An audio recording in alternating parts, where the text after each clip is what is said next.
Hello,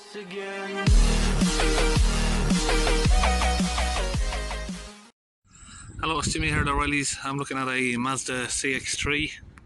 Okay, I'm inside the car and we have DPF light flashing.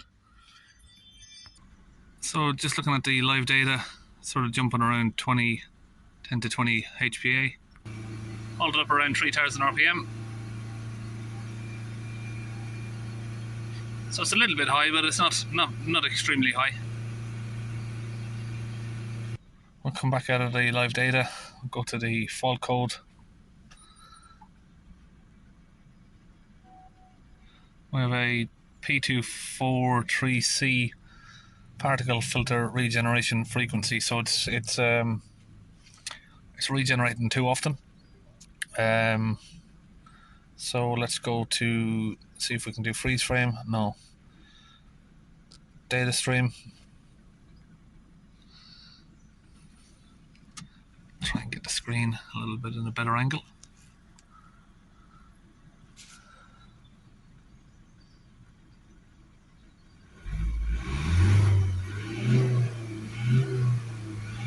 So you can see we're getting the temperatures up nice.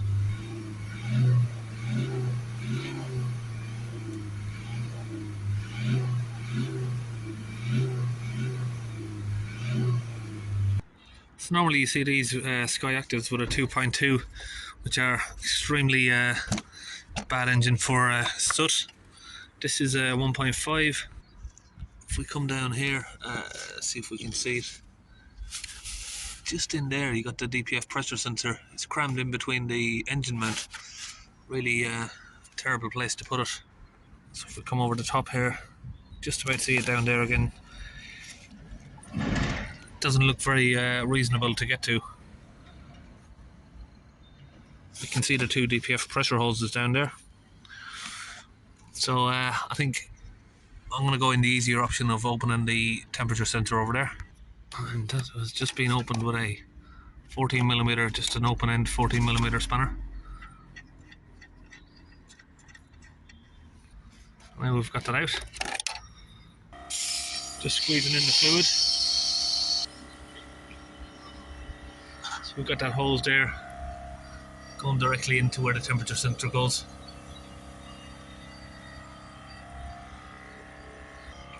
Now we just tighten that back up, close it up. So there's a lot of different reasons why it can be regenerating too often.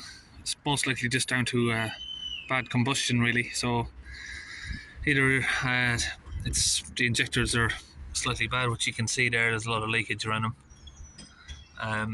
I'd probably suggest changing the glow plugs on this. The glow plugs are the main thing that's going to let the combustion burn clean. And have a look at the EGR valve. Now these 2.2s, they're renowned for blocking up the inlet manifold, but I don't think these 1.5s are as bad. We can open off this and just check that the EGR flap is moving and that it's not too bunged up. Start the engine up now. I've let it sit for about 5 minutes. Bring the revs up.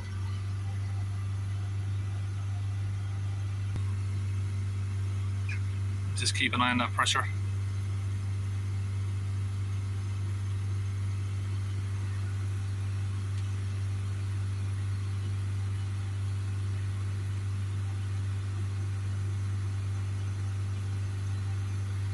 So we'll hold the revs there for a couple of minutes. See what we can get the pressure down to.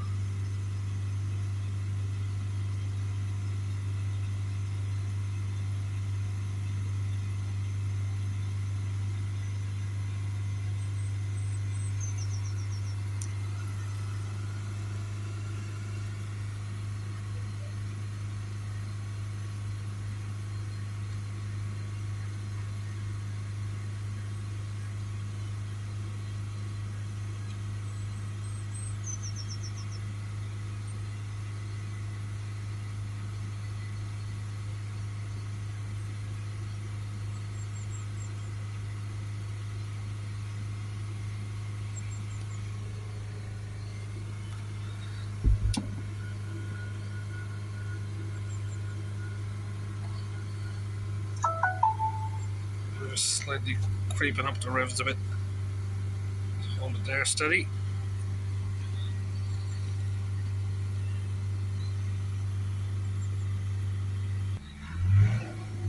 a few spike revs.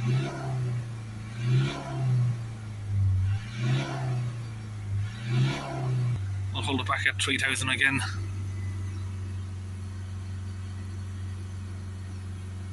We're down to 40 now, so yeah, it's a very good result there.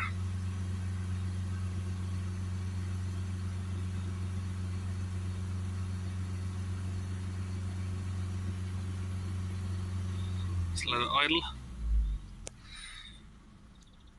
And down to 0. This is like an average pressure, and this is sort of like a live pressure. So I think they use these two different systems because this one is a bit, you know, jumping around a bit. It just averages it out on the other reading there. So 3000 RPM, end result here. Idle 0.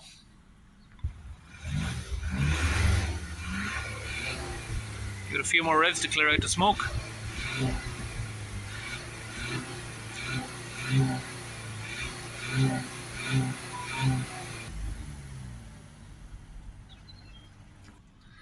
Okay, we'll switch the engine off. Just going to open up the 4 bolts here, 4 10mm bolts to the EGR valve just to check the condition. So the EGR valve is a lot cleaner there. I did open that at the start. Probably should have wish I'd have made a comparison of that now, really, to be honest, because you couldn't even see that valve before. Black soot was there, but what I was planning on doing was cleaning this out after we'd done it. But it looks like it's almost clean enough, but we'll clean it a little bit more now.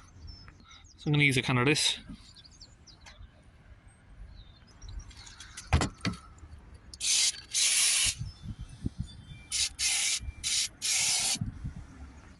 I might just give it a bit of a wipe out with the cloth there.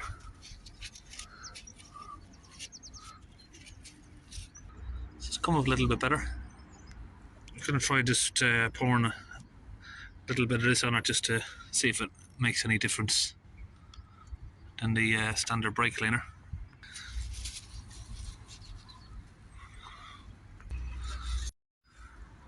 And have a look inside the intake manifold.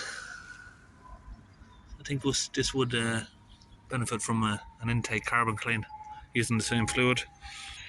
Yeah, okay, so the fluid we use to clean the DPF is the launch fluid. It's connected to the compressor there. Goes in with the launch gun. You can see there the coolant is reaching above 90 degrees. All of the other DPF stuff is reaching the right temperatures, so can't see any other issues with this apart from it just does local journeys.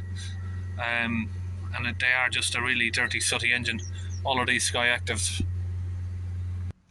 I'm going to suggest a couple of things that I would do on this. If it was my car, I would change the glow plugs, I'd do an intake carbon clean, and I'd change the engine oil.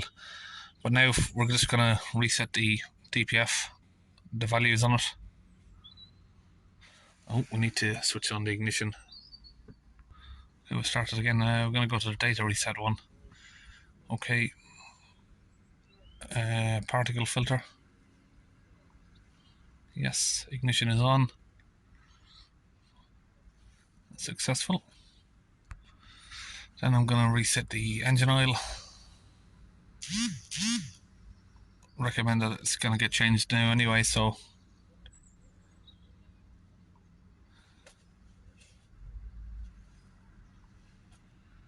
okay, now we'll go back and clear the fault code.